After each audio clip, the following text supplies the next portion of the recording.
नमस्कार, ये है कथा कस्तूरी और कथा कस्तूरी में मैं मौसमी चंद्रा आपको बताने जा रही हूँ हमारे हिंदू धर्म से जुड़ी एक व्रत के बारे में।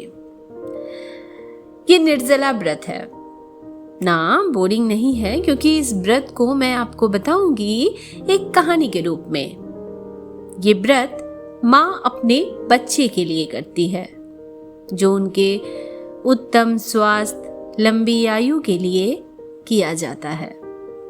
जीवन के हर क्षेत्र में वे सफल हों, ऐसी कामना की जाती है और इस व्रत का नाम है जीवित पुत्रिका व्रत, जो मुख्यतः बिहार से जुड़ा है। पर जहां जहां हम बिहार वाले बसते गए, अपनी मिट्टी, अपनी संस्कृति का विस्तार करते गए। तो शुरू करती हूँ अपनी कहानी। दरवाजे की घंटी बजी। मम्मा, गार्ड अंकल आए हैं। सुनते ही मैं तेजी से दरवाजे पर पहुंच गई। मैडम जी, सर का कॉल आया था, आपको मेरे से कुछ काम है, कुछ मंगवाना है? हाँ जय, दरअसल कल से मेरा एक व्रत शुरू हो रहा है, उसके लिए ही कुछ चीजें मंगवानी थी। इधर की 7-8 दुकानें देख ली पर मिला नहीं। मुझे दीजिए लिस्ट, कोशिश करता हूँ, अजय के कहते ही मैंने टेबल पर रखी लिस्ट उठाई और पकड़ा दी। देखो, जिसमें टिक लगी है वो मैं ले आई हूँ, बाकी चीजें नहीं मिली।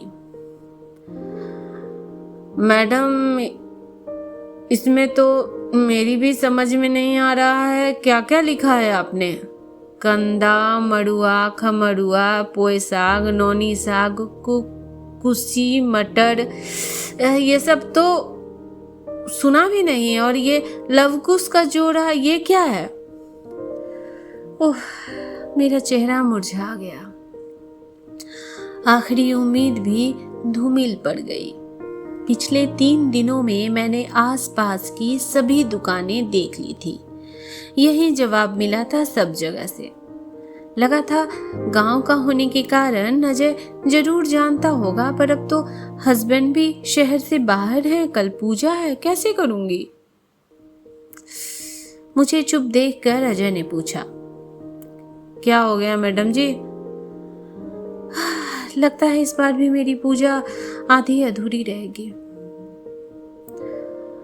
मैडम जी, आप मुझे लिस्ट दे दीजिए, मैं कोशिश करता हूँ ढूंढने की।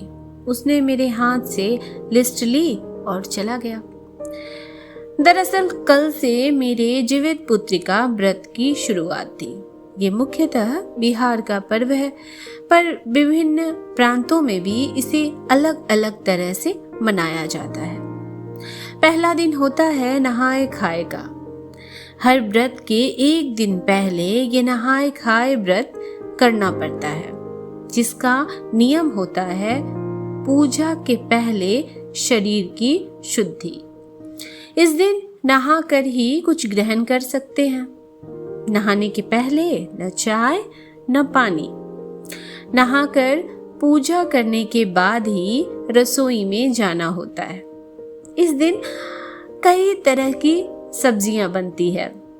वैसी सब्जियां जिन्हें हम साल भर नहीं खाते, उन्हें ही बनाने का नियम है। एक और बात, जो सब्जियां या फलियां झुंड में होती है, उसे ही शामिल किया जाता है, जैसे नोनी साग, बोदी, अलती, सतपुतिया, झिंगली, कंदा आदि। ये पूजा केवल संतान के लिए नहीं की जाती। पितृपक्ष में होने के कारण ये 3 दिन हमारे पूर्वजों को समर्पित होते हैं। भोजन की थाल में से सबसे पहले पूर्वजों के लिए खाना निकाला जाता है। उसके बाद उसे छत पर किसी ऐसी जगह रखा जाता है जहां कौवे खा सके। कल से व्रत शुरू होने वाला था और मुझे आधे से अधिक सामान मिले भी नहीं थे। सोच सोच कर रोना आने लगा। घर में मुझे सब पंडित जी कहते हैं, कारण कि पूजा पाठ में मेरी बड़ी रुचि थी। पर इस बार तो ना जाने कैसे होगी पूजा। बिहार छोड़ने के बाद ये पहली जितिया पूजा थी मेरी। वहाँ तो कोई परेशानी नहीं होती थी, सब कुछ मिल जाता था आसानी से। बार बार बिहार याद आता रहा। शाम हो गई, फिर रात, पर ना अजय आया और ना उसका फोन आया। मैंने सब भगवान पर छोड़ा और सो गई। सुबह कॉल बेल बजा, 6 बज रहे थे। दरवाजा खोला तो सामने अजय खड़ा था। लीजिए मैडम, बहुत हद तक ले आया हूँ आपका सामान। जो नहीं मिला उसके बदले आपकी समझ से ले लिया है मिलता जुलता। उदास मत होइएगा, ऐसे भी ईश्वर भाव और श्रद्धा के भूखे होते हैं, सब स्वीकार कर लेते हैं, उसने कहा और चला गया। मैंने देखा सच में जो चीजें नहीं मिली थी उससे मिलती जुलती चीजें वो ले आया था। मैंने श्रद्धा से अपना नियम पूरा किया। पूजा के लिए कुश से बने लवकुश चाहिए होते हैं। अजय की पत्नी ने खुद से ही 2 सुंदर से छोटे गुड्डे बनाकर दे दिए थे। मैंने ईश्वर को धन्यवाद दिया और दूसरे दिन की पूजा की तैयारी में जुट गई। उजाला छिटकने से पहले सरगी करनी होती है। इस समय जो भी भोजन किया जाता है वो पहले चील सियार, इनका जिक्र जब आप जीवित पुत्रिका व्रत पढ़ेंगे, उसकी किताब पढ़ेंगे तो उसमें है। और पूर्वजों के लिए निकाल कर घर के बाहर रखना होता है। पूर्वजों से प्रार्थना की जाती है कि वो संतुष्ट हों और हमारे घर परिवार पर अपना आशीर्वाद बनाए रखें। सरगी के साथ ही शुरू हो जाता है पूरे 24 घंटे का निर्जला व्रत। शाम में लवकुश की पूजा की जाती है। बांस की डलिया में फल, मेवे, ठेकुआ, गुजिया डालकर एक कपड़े से बांधकर रखा जाता है। सुबह फिर से लवकुश की पूजा के उपरांत अपने बच्चे से डलिया खुलवाते हैं।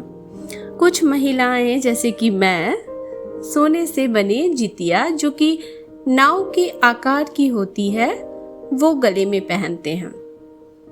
इसे भी हर बार नए धागे में गूंथना जरूरी होता है।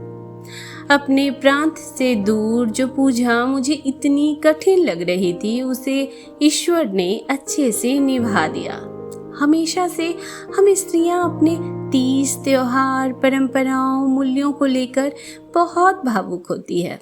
बिहार हो या झारखंड या कोई और, अपने भारत में तो हम निभा ही लेते हैं सारे नियम। सुखद तो तब लगता है जब 7 समंदर पार बस रहे भारतीयों के फेसबुक वॉल पर छठ, गणेश चतुर्थी, करवा चौथ की तस्वीरें दिखती है। अफसोस भी होता है जब कुछ हिंदुस्तानी ही अपने देश के तीज त्योहारों का मजाक बनाते हैं और कुछ सो कॉल फेमिनिस्ट अपनी कुंठा इन त्योहारों पर निकालती है और व्रत करने वाली स्त्रियां इन्हें पुरुष प्रधान समाज का शोषित वर्ग नजर आती है, सताई, भूखी, प्यासी, बेचारी। पर नहीं, आप बिल्कुल परेशान ना हो, हम बहुत खुशी से करते हैं और जिस दिन हमारा स्वास्थ्य साथ नहीं देगा छोड़ देंगे। कोई प्रेशर नहीं होता हमारे ऊपर। इन्हें निभाना हमारी विवशता नहीं, परिवार के प्रति हमारा प्रेम है। ये तीज, त्योहार, व्रत, पूजा, ये सब हमारे धर्म की, हमारे देश के विविध संस्कृति की खूबसूरती हैं और इन विविधताओं को ही जोड़कर तो बना है हमारा देश भारत। तो ये थी जीवित पुत्रिका व्रत के बारे में छोटी सी जानकारी। मैं मौसमी चंद्रा अगली बार फिर मिलती हूँ एक नई कहानी के साथ। तब तक आप लोग खुश रहें और अपना ख्याल रखें। चैनल को सब्सक्राइब जरूर करें।